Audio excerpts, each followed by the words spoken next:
I remember my youth pastor, he once said, "If someone tells you to prove to them God exists, you simply have to reply by saying, 'Prove to me he doesn't.'" And I thought, well, that's brilliant. I'll keep it in my back pocket.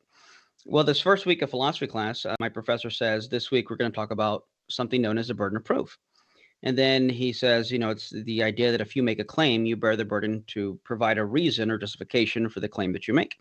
And then he said, as a random example, which I later found out wasn't random. I didn't know he was an atheist at the time, but he said, as a random example, if you claim that God exists and someone asks for you to prove it, you cannot respond by saying, "Prove to me he doesn't," because you are inappropriately shifting the burden of proof. And if you make the claim, you bear the burden. Well, I felt like my house of cards collapsed at that point, but I was intrigued.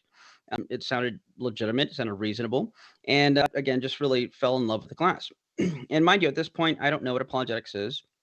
I haven't taken a deep dive into any theology or anything like that. I approached my former professor and I said, "I know you're an atheist, so I don't know how you're going to take this, but I just really want to thank you for allowing God to use you the way he did in my life, because if it weren't for you, I probably wouldn't be here where I am today."